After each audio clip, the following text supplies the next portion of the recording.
যার জন্মের মাত্র কয়েক মিনিট পরেই তার মা তাকে বরফের ওপর ঠেলে দেয়। না কোনো স্নেহ ভরা চাটা, না কোনো আদর। মা ঘুরে দাঁড়িয়ে চলে যায় এবং তাকে -40°C প্রাণঘাতী ঠান্ডার মধ্যে একা ফেলে রাখে। সে ছিল একটি রেইনডিয়ার যে ভুল সময়ে জন্মেছিল। কয়েকদিন আগেও হাজার হাজার রেইনডিয়ারের একটি বিশাল পাল 2400 কিলোমিটার দীর্ঘ অভিবাসন যাত্রায় ছিল। হুট করেই অ্যালোর মায়ের প্রসব বেদনা শুরু হয়। যদি নবজাতকের গন্ধ নেকড়েদের কাছে পৌঁছে যেত তাহলে পুরো পালই বিপদের মুখে পড়ত। তাই বাধ্য হয়ে মাকে পাল ছেড়ে বরফে ঢাকা উপকূলের দিকে চলে যেতে হয়। আর্কটিকের এই কঠোর পৃথিবীতে সময়ের আগে জন্ম নেওয়া অনেক সময় মৃত্যুর সমান। মানুষের শিশুরা যেখানে বছরের পর বছর সুরক্ষা পায়, সেখানে একটি রেইনডিয়ার শাবককে জন্মের 1 ঘন্টার মধ্যেই দাঁড়াতে এবং দৌড়াতে শিখতে হয়। অ্যালোকে জন্ম দেওয়ার পর তার মা তার সামনে হাঁটু গেড়ে বসে তারপর আবার দাঁড়ায়। এটাই ছিল তাকে বেঁচে থাকার শিক্ষা দেওয়ার উপায়। কিন্তু ক্ষুধা আর তীব্র ঠান্ডায় শাবকটি এতটাই দুর্বল ছিল যে সে মাথাও তুলতে পারছিল না। ধীরে ধীরে জন্মের গন্ধ বাতাসে ছড়িয়ে পড়তে থাকে। মা বুঝতে পারে এখানে আর এক মুহূর্ত থাকা মানে মৃত্যুকে আমন্ত্রণ জানানো। তখন সে এক হৃদয় বিদারক সিদ্ধান্ত নেয়। নিজের খুর দিয়ে সে শাবকটিকে বারবার দূরে ঠেলে দেয় এবং পালের দিকে দৌড়ে যায়। এটি নিষ্ঠুরতা ছিল না, এটাই ছিল প্রকৃতির সবচেয়ে কঠিন নিয়ম।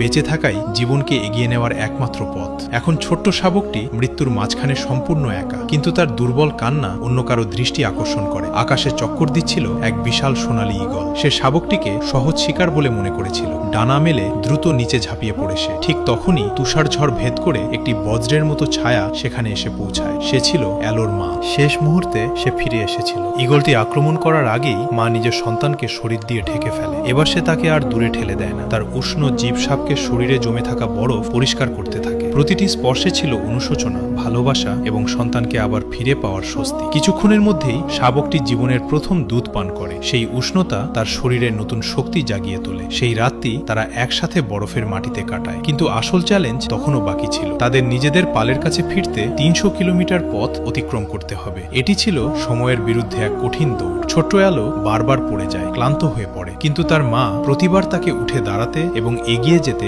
উৎসাহ দেয়। পথে তারা এক প্রচণ্ড স্রোতের বরফ শীতল নদীর মুখোমুখি হয়। মায়ের জন্য নদী পার হওয়া সহজ ছিল, কিন্তু শাবকের জন্য এটি ছিল প্রায় অসম্ভব। মা নদীর ওপারে দাঁড়িয়ে নীরবে তার দিকে তাকিয়ে থাকে। তার আশাবাদী দৃষ্টি অ্যালোকে সাহস যোগায়। সে ঠান্ডা পানিতে পা রাখে এবং নিজের সমস্ত শক্তি দিয়ে সাঁতার কেটে অপর পারে পৌঁছে যায়। সেটি ছিল তার জীবনের প্রথম বড় বিজয়। 5 দিন এবং 5 রাত্রির অবিরাম যাত্রার পর মা এবং সন্তান অবশেষে নিজেদের পালের কাছে ফিরে আসে। প্রকৃত ভালোবাসা সবসময় আগলে রাখা নয়, কখনো কখনো সে শক্তিশালী হওয়ার জন্য ধাক্কাও দেয়। আর যখন বিপদ সামনে এসে দাঁড়ায় তখন সেই ভালোবাসাই নিজের জীবনকে তুচ্ছ করে ঢাল হয়ে দাঁড়ায়। ভিডিওটি ভালো লাগলে লাইক দিন, চ্যানেলটি